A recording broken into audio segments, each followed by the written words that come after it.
Hello, everybody. How's everybody doing? Welcome to Hello. the fourth stream. Of I think Tangled. it's the fourth. Am I right? Yes, this is episode 4 of Tangled Wires. Still without a logo. Right now, the background is that little, prototype that Trevor did, because it's better than plain text on a black background. Yeah. We're lazy. Yeah. Maybe I'll work on something later today, or maybe I won't. I think I might have said that last podcast, so maybe I'm jinxing myself. What's doomed to never have a logo? Well, I've been doing this for, almost 2 months now, still no logo. It'll happen No. eventually. That's Okay. the best part about procrastination. Eventually. It's think tangled in the wires. You haven't untangled it yet. No, I think what this is evidence of is the fact that we should have stuck with the placeholder name, which I said was Baby Hands. We should have just called the podcast Baby Hands. I mean, obviously, that's what fate's telling us. I feel like that'd be harder to make a logo out of. I mean, just draw a baby's hand and then put I don't know, but it's a baby's hand. You know, it's all you need, right? I mean, you can just put loop de loops and say, "Hey, look, it's tangled wires." Disgusting. I know. So, But we'll get that logo eventually. It'll happen. But for now, enjoy seeing our placeholder image, everybody. yeah, good job, Trevor, for making it in 2 minutes doing when we first mentioned being a logo. You're welcome. It's very good for 2 minutes of work, I will say. Oh god. I just wanted to do something and that popped into my head. I haven't refined it or anything, but at least it's there. So enjoy it while it's here. This could be the only episode it's on. It could not exist after this. It could be lost. We don't know. That yet. is very true. That's very true. I'm very inspired right now, so I might actually follow through with what I said after this podcast. So it could be the only one. It could be like a special magical episode. Episode 4, everybody. Episode 4 is it's when we're all changing. Everyone's committed to the art except me because I can't. My commitment to the logo was white text. Well, see, I'm trying to peer pressure you into getting committed to the art, Vinny, because you have moments where you'll be like, I really want to start drawing or whatever. I'm like, yes, do it, and it lasts for a little bit. The biggest thing, every time I get those inspiration moments, it's always when I have to open up for commissions.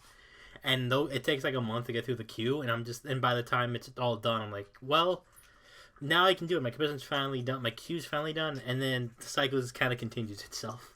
So I never got the chance. Coloring, sometimes I can fit coloring in there, but that's very far in between. Because if I commission something, I'll usually get it colored. Very rarely will I get line art, but.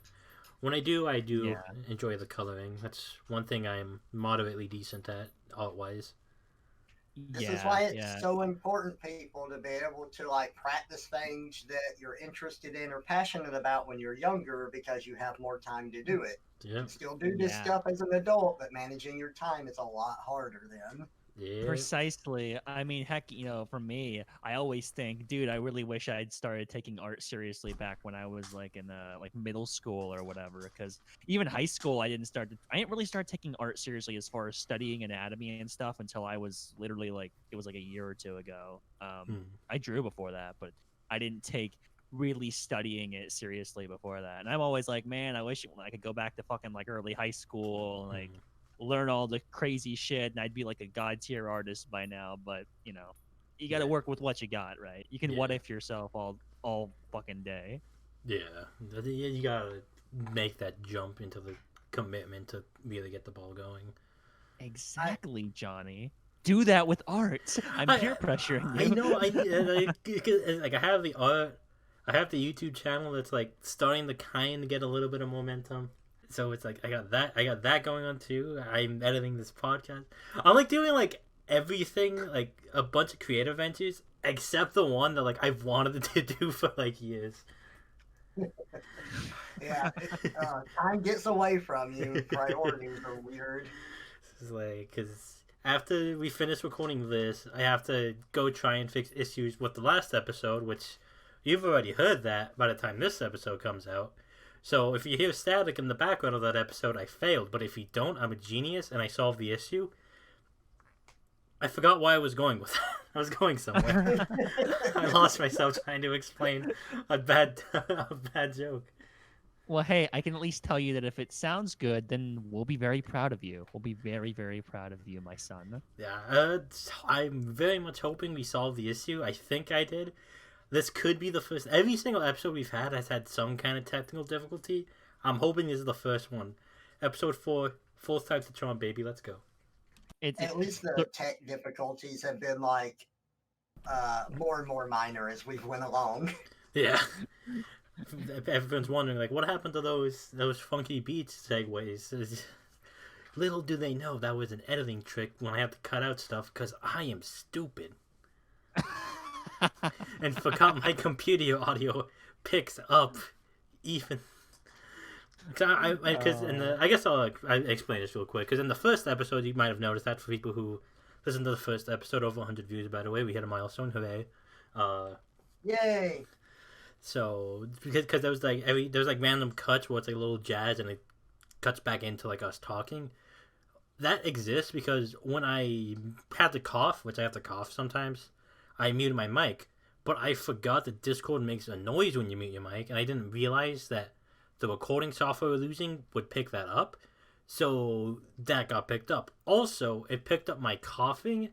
So that also I had to cut out like a bunch of stuff, and pretty much the only way I can make it like flow semi-naturally, which it still doesn't flow the best, but was having those music segues. I've also not used that song again. I meant to keep it for the intro. You might notice episode 2 didn't have that. I just completely forgot about it. Same with episode 3, actually. You act like you're being interrogated or something, man. I gotta let the people know. All 40 of them.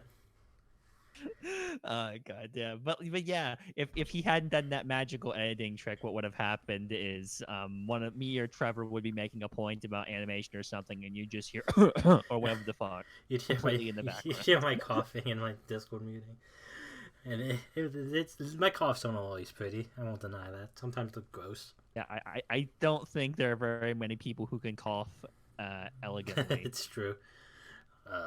The weather's not helping. It's like 70 degrees one day, it's 100 the other. It's everywhere over here.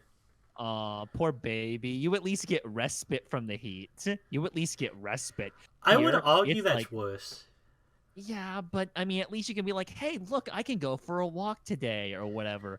And it's cool. Just check the weather report, right? Me, it's like, I got to go walking for one of my art assignments. I got to like go on a walk and prove that I went on a walk and like do like charcoal rubbings as I go.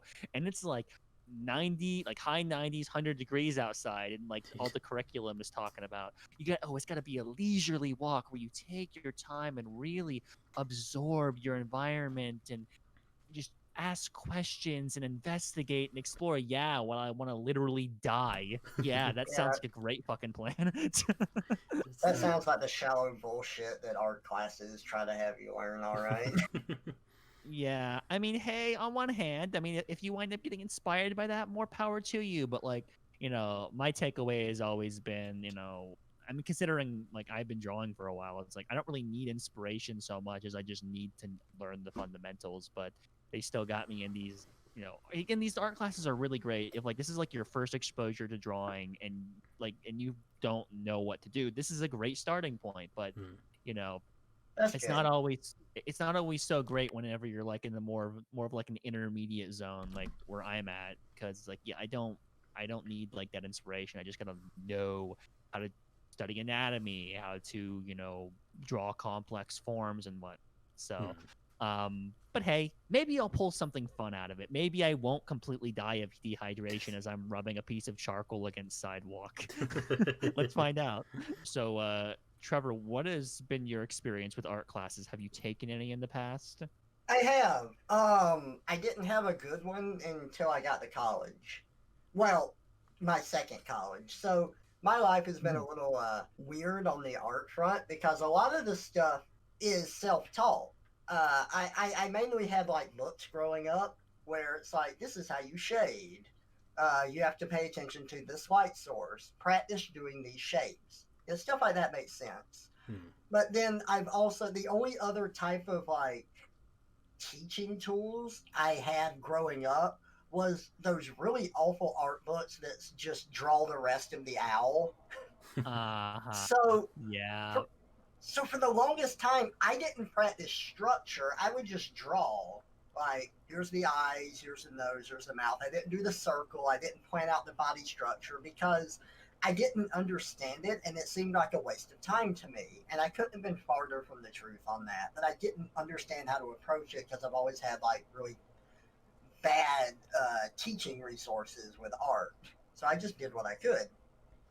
Hmm. Then I get to my first college and I took an art class there. I go into the art class, and the very first day, the teacher says, I can't teach you anything. Draw whatever you want. And that's all we did every day. Oh Okay. no. Oh no. Oh, That's it about was, as bad as it gets. yeah, like his point was that it was kind of like a beauty is in the eye of the beholder. Like everyone has different artistic preferences. Right. So I get that. But it was a class that was supposed to teach you how to draw, or at least how to do better at it. And it failed to do that. It was basically just a free period. Yeah, and what's funny is my experience in high school was kind of like that. Like my first art class I took in high school, I was taking like a pre AP, which is like a slightly more advanced art class because I got like a little recommendation from my middle school teacher. And by mistake, on the first day, they put me into like a regular art class, and the instructor there, literally, one of the things he said on the first day of class is, if you put forth effort in this class, I will not fail you, basically. And he went on to say, like, oh yeah, just give it your all, and I'm not going to evaluate you based on any like criteria. Just put pencil to paper, and I won't fail you. And I'm like, okay, that's not a good start. And then I, after that first day, I actually wound up in the class I was supposed to be in, and the problem with that class is, like we weren't really taught anything, but we were expected to draw well. It was like, okay, guys, so today we're gonna be working with charcoal, and I'm not gonna teach you how to use charcoal, any techniques on how to do it. I'm just gonna take a bust of Zeus, put it in the middle of the room, and say draw it. And I'm not gonna come around and like really help you or anything. I'm just gonna kind of say, oh yeah, just draw it. And then like you'd have students who would come back with amazing results because they practiced on their. And then you'd have me, and I'd get probably some of the worst results in the class, but I wouldn't improve because I wouldn't get any instruction. So all that to say, yeah, there's a lot of really shitty art classes out there, dude. Really Uh, shitty. there are, and to the professors, like, I guess siding with them, teaching is not easy, and No, it's not.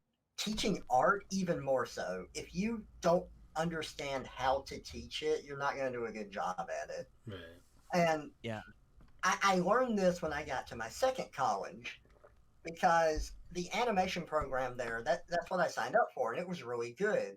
Um, Even though college didn't work out for me, I'm really grateful that I had my time that I did there because it taught me everything that I needed to know for self improvement, which is what I had been looking for my whole life pretty much with this.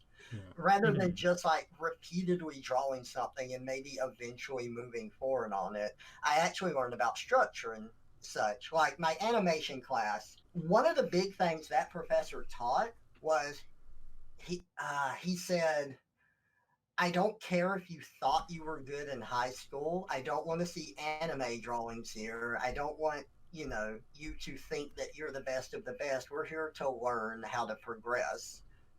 And Yeah. his whole thing was basically teaching you what you needed to know to advance and not thinking that you were already the best that you could be. You needed to learn the fundamentals, you needed to learn the basics, you needed to understand how these things worked in animation, and I thought it was really good.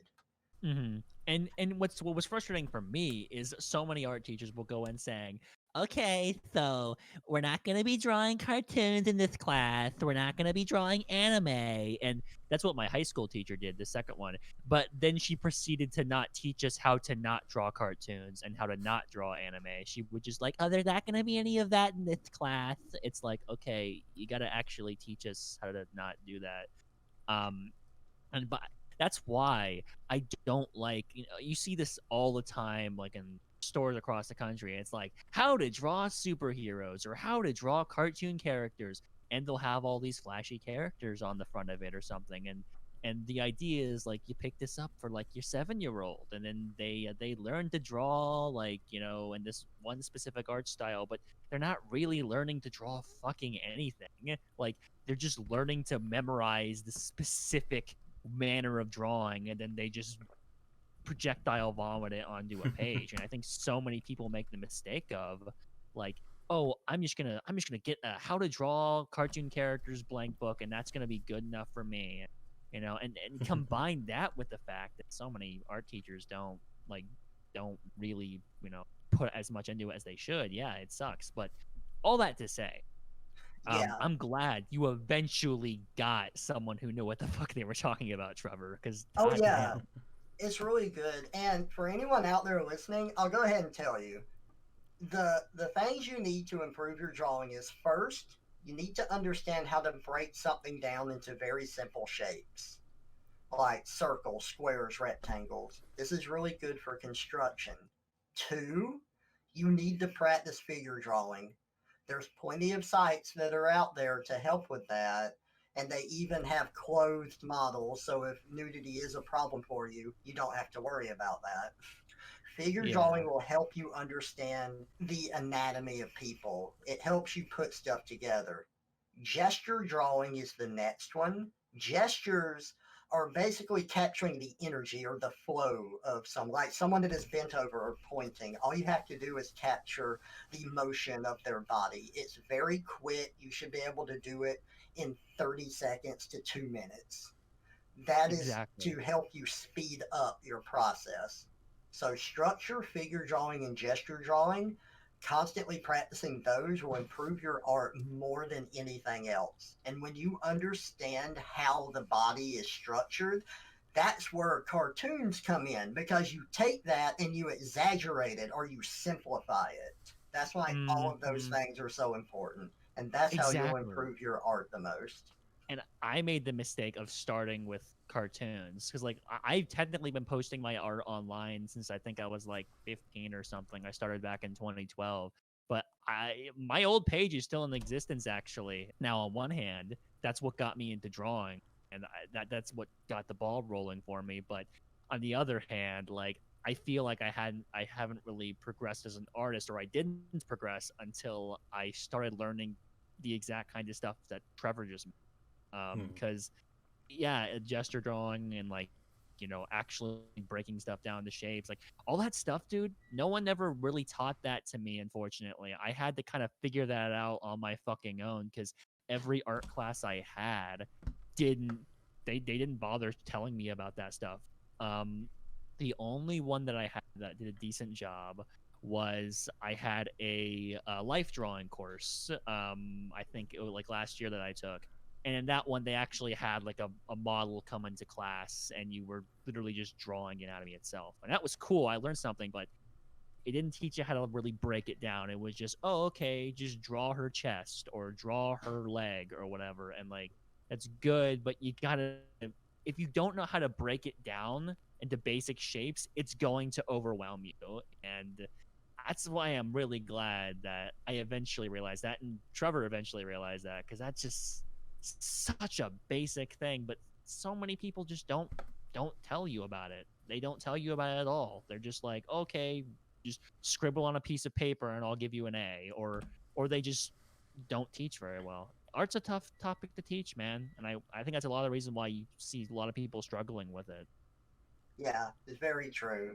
And there's a time for art critique and everything. However, I will always encourage anyone that's interested in art to pursue it because it makes me really happy. And I know that if people are actually interested in it and they do put the time into it, they will get better no matter where they are at it. Hmm.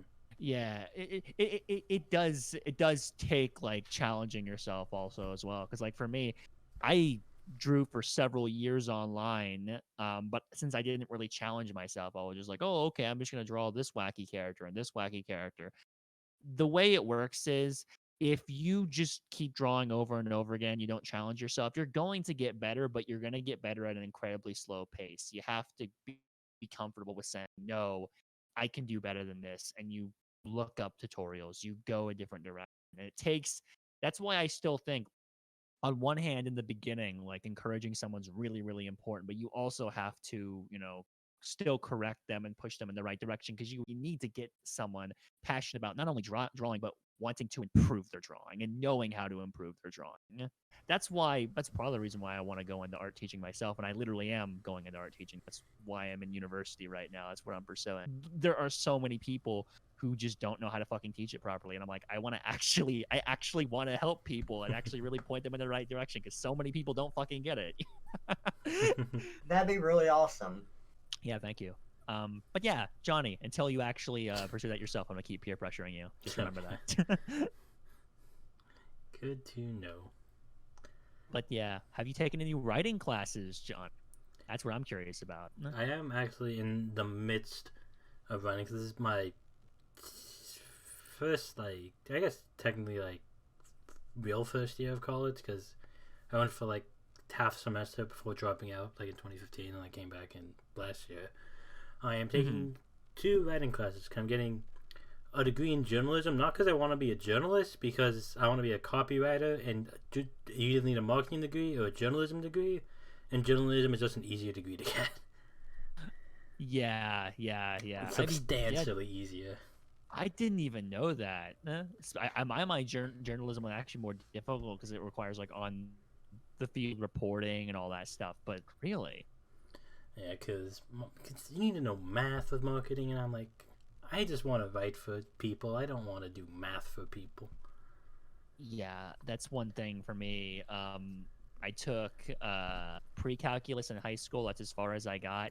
I despised it in every sense of the word. I mean, I did decently, but I did not enjoy it at all. Same with like physics. I took a college level physics class in high school, barely passed that shit, and that was a day when I realized I do not want to be an engineer. Like, if it involves math, anything above algebra, I'm just like, get me the fuck out of here. Right, but question about that. What if what if it involves Vino math? I like that pun.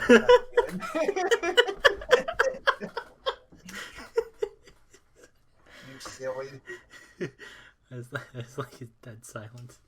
Yeah, my silence is deafening.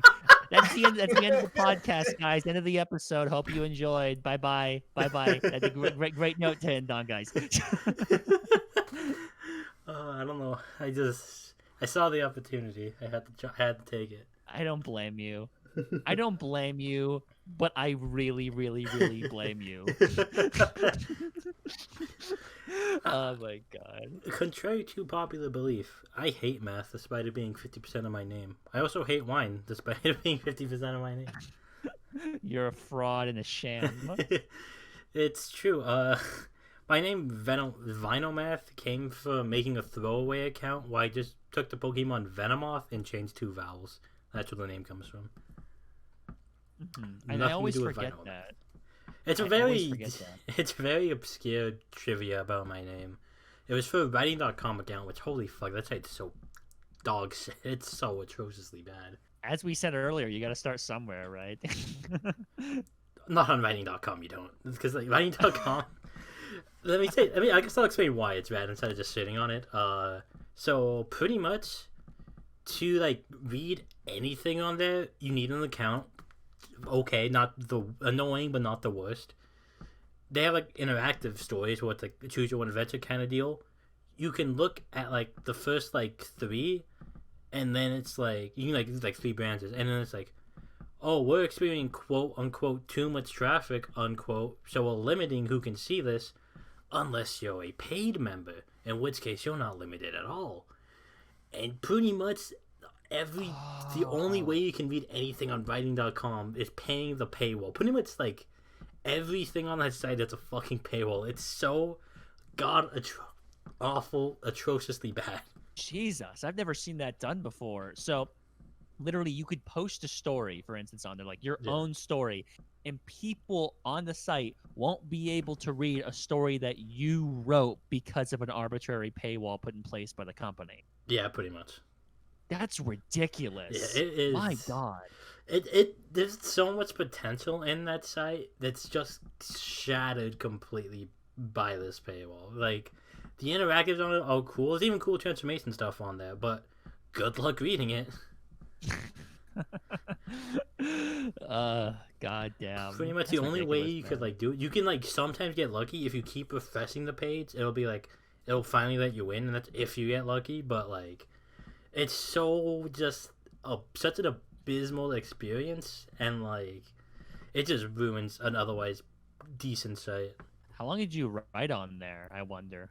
I didn't. I made the throwaway account to read like, cause there was like some transformation like choose your adventure thing. I randomly came across and wanted to read, so I made a throwaway account, and then I'm like, okay, now I can read this. Except I can't. I mean, my first account on Fur Affinity was also a throwaway account. My original FA was a throwaway FA that I started posting to without like realizing. I don't know why I didn't just make the Vinomath account when I said, okay, I'm still posting an FA. I just posted the throwaway. And there's just too much on that throwaway to post on the new page. So the only ones I brought over from there were the ones that had like my characters in them, and the rest I just left over there. So I just kind of have it off just like prosperity, like, oh, you can look at this, the archive before X date. I made this account, but the quick funny little story about that. I was posting like a lot at the time because I just wanted to be done uploading everything, and because of that, I uploaded so much once that like when you go like browse on like FA and you go on like the transformation tag, I had an entire page that was just my stories. Wow, that's kind of a cool feeling, dude. That must be a really cool feeling. It was pretty cool. I think I just might still have the picture with a screenshot of it somewhere, but because I just posted every OC story, and I don't think that many people read them because FA is terrible for writing, but usually you have to have like some piece of artwork to accompany like a story for people to like even consider reading it. Yeah, like on FA, it's either like if it's all with it, people will read it, or if it's adult people will read it. But like general stories on FA, not exactly the easiest market to read. Some people read them, but it's definitely like on the more niche side, but still less niche than the music side of FA. Yeah, that's true. So we're not on the bottom. Well, I think I can safely say that those things might like the audio TF things might be a step below the music on FA, the music genre. Yeah. I'm not actually sure though, because I don't hear about either of those very much. Yeah, they're both pretty a rarity, as the kids say. I don't think a lot of the kids though are into the same kind of shit that we're into. Yeah, we're the cool kids who go into the corner and like be like, just like trade transformation triggers. Yeah, we just talk. We just talk about our moods, like how you talk about your moods on Twitter. Yeah, it's like, man, I really want to be turned into a standee. And the kids on the other side are just trading like Pokemon cards or whatever. Like, dude, like I don't know about you, but I'm in like a real lazy Susan kind of mood. You know, like I that's what I'm really feeling today. Oh gosh, I love it. Speaking of worlds of fiction, Trevor you had something you want to talk about? Oh yeah, I wanted to discuss world building because I see it done way too terribly, far too often. Okay. Yeah, let's fucking go for it. Let's be slightly less degenerate than we have been in this podcast. Welcome to the part of the podcast you can show your friends who aren't into our stuff, our little transformation stuff. Yay! Okay, continue. Sorry. Oh, yeah, we're good. So, writing stories, as I'm sure Vino can tell you, is something that takes a lot of practice, much like how we've been discussing art and how you have to keep practicing there. Right. Writing is going to different styles are going to appeal to different people, but there is still proper steps to take with your writing. Right. Now, I've noticed, growing up, certain games that I played, like Pokemon, now that like it's been so many years. Oh my god, when did Pokemon even first come out? I think that was like when I was in fourth grade. How many years has that been? I think it was 97 and 98 is when Pokemon came out. Wow, it's been going for a long time.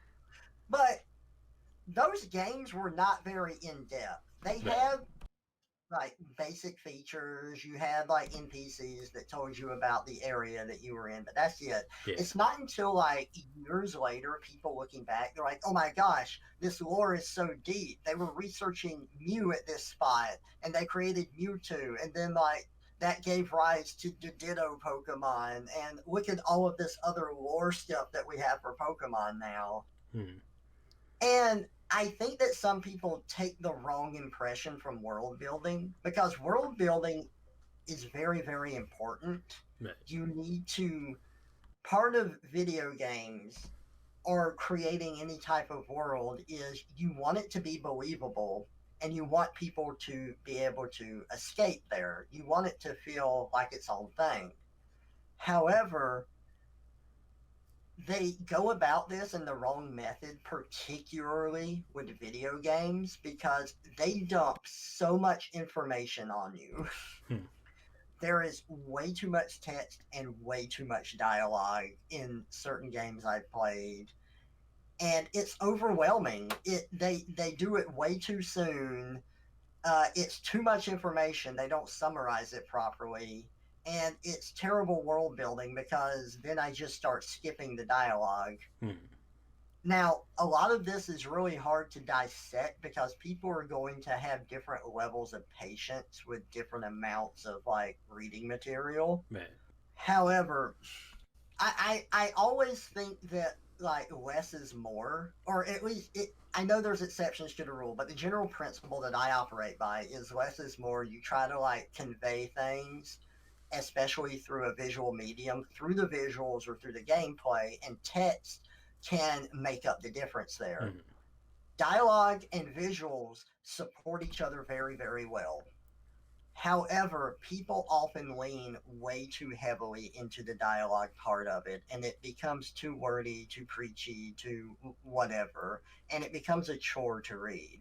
Hmm. Mm-hmm. A lot of my inspiration for how I feel about this actually does come from Samurai Jack, because I remember seeing that cartoon as a kid, and I had never been so invested in a cartoon that would have some episodes where the characters would say absolutely nothing at all, but it was so interesting. Hmm. So Yeah. I am biased in that way. However, I think it is a good direction for visual storytelling, and it's something that's really important to remember. So, Yeah, and the classic adage is, show don't tell. I think a great way of stories, video games especially, conveying the world to the player is through that exact adage. And what that means is, rather than being like, okay, here's a massive paragraph or here's a massive novel you have to read before you can start the game. Okay, what a lot of games do is they start you off as a character who isn't familiar with the, or someone who is, detached from it. and see, with video games, a lot of like the lesser dialogue came from video game limitations. Yeah. But if you go True, back yeah. and play those, that's what makes them even more impressive, is what they were able to fit in there, because they had to condense and they had to like get the main idea across. Yeah. But this works really well with a video game because a lot of it is through your interaction, your gameplay, and your visuals. So that makes up for what the story couldn't do otherwise. And I feel like today, because there's no limitations on games or almost no limitations, people can do whatever they want, and that's great. But it is also a hindrance to them. Yeah, and Hmm. I want to add on to what you were saying about like world building is it can be like super like texty with like dialogue where they just kind of explain everything, and like kind of building on more like the less is more. Like I think like a good way to like have that world building with like how it's showing is how in like the details, like you mentioned Pokemon earlier with like the Mewtwo and everything. Like that's not something like you're directly told in the game. You get that because you're exploring these worlds, and by exploring those worlds, you're learning more about them, and that builds up without, and you get the experience of discovery rather than just being, oh, this is Yeah. how X, Y, and Z happened. Yes, exactly. Show don't tell. Exactly. Yeah. Now, I also want to make it very clear that there are times where tell don't show works. Like True. the Yeah. important thing, the very important thing to understand is that these are rules and you need to understand the rules so that you know when to break them. Yeah. Precisely. But video games are they're an interactive medium and people forget the interactive part of it too frequently, I feel. Your game needs to be fun. It needs to convey a sense of world building through its gameplay and through its visuals, and then you make up the slack if you want through dialogue or text. That's kind of what Dark Souls does. Now, Dark Souls is not the end all be all, but it does do a very good job with that. So the story and in-depth stuff is there for people who want it. Mhm. Otherwise, you're playing through the game. I don't think that's a good way to handle it all the time, but it is a very good way to handle a video game. And whenever you're dealing with narratives, yeah. What I was gonna say is, whenever you're dealing with narratives in general, kind of pairing with that, I see so many people make the mistake of um, telling, not showing too much, largely because, okay, what happens whenever you create something yourself, you as the creator are naturally very invested in the characters you come up with, whatever they may be, the world you create, all the different elements of it. And what a lot of people will do is they'll be like, okay, well, I can just give you like a massive summary of who these characters are, what their complex, intricate backstories are. And I can give you all that information. And after I give you that information, you're just going to be as invested in it as I am. And that's Mhm. just not the case. What people need to understand whenever you're telling a story, but whether it's in the video game or otherwise, is you have to get the audience invested in your characters first. And then when they find out, oh, their mother died when they were whatever, okay, now you care. But you can't just be like, oh, hey, this guy's name is Dave. Dave is a knight. He fights bad guys. Dave's mother died when he was 3. It's like, okay, I don't really care about Dave, and I'm not gonna care. I'm not gonna magically care because he has like some tragic thing happen in his past. You need to like show us how Dave is. Let us get used to being around Dave. So have Dave go on new adventures and stuff. See, one game I wanted to bring up that's really bad with world building is Tim Tim. Have either of y'all played Tim Tim? Heard of? I know what it is, but I've never played it. I have not played it either. Okay, so Tim Tim is a bit weird. I really like some of the gameplay mechanics in it, but there's not enough to it yet. Now, it isn't early access. You start out, it's very similar to Pokemon, and then you get to the very first town right after you leave. And you talk to this old guy that's there, and he's like, "Oh, I'm just an old sea captain. I know a lot of information if you want to ask." Does he give you information about Tim Tim or battles or how game mechanics work or anything like that? No. He's like, the history of this place is steeped in war and bloodshed. And he like has like 5 paragraphs where he tells you about the wars and the history of the land, and then you can select another option, and it's 5 more paragraphs about how the island across the sea is home to pirates and how the pirates had an effect on the trade between the towns. And then there's another option, and it's 5 more paragraphs of like all this other useless information. Like, I'm in the first town. I don't know these places. I have no point of reference. I don't care. And all of these names, like of people, Tim Tim, or like an island, all of those names run together. Good luck figuring out what he's talking about when you just started. It's one of those things of like the developer just not putting themselves in the shoes of the player. Again, Yeah. assuming like they're gonna be as invested in the story as they are. You know, it's great when you create these characters in this world that you really care about, but when you're delivering it, it's very, very different. People aren't going to care because you do. You have Yeah. to show them why. Yeah, exactly. Yeah, that sums it up so perfectly. Like that's fantastic. I wanted to mention one other thing with world building, and that's the Huh? pacing that like stuff does it at. Because, oh my gosh, like just having info dumps at moments in games where like nothing has happened and then you have this massive info dump, especially when it's at the beginning of a game and you haven't had a chance to really explore the game or get into it. Please do not do that. Now, I would be remiss if I didn't mention that there are exceptions to the rule, though, because I am a big Metal Gear Solid fan, and all of those games are pretty guilty of everything I'm talking against here. But that's how I feel in general, and in general, it's how it should be done. Yeah, There can be exceptions to the rule, but man. like for good storytelling, it's got to have that good delivery and Yeah, good pacing. yeah, Yeah. precisely. And generally, even if a story does things that I wouldn't normally like, if it's able to win me over with some kind of charm, whether that be a specific character or a set of characters or a setting or whatever, if it's able to hook me in another way, then I'll usually be more liable or more likely to just kind of give it a pass on, other shortcuts it might have. Hmm. I think that's all I had about world building. That pretty much summed up all my thoughts on that. All right. I pretty much fully agree with everything you said. Like, I'm pretty much on board on that same thing with train of thought. Speaking of games, though, you got a game for us, Johnny? That really hurt. That drum roll really hurts. My desk, as mentioned, is made of wood. Yes. When you do a drum roll on wood, don't use your index fingers. Use your hands. Life Goddamn. advice. I thought you used your hands. Use my fingers, and it did not feel good. Anyways, so this is a game I played on another show I was on before, way back in the day. It's a game that I made that I stole from a radio station.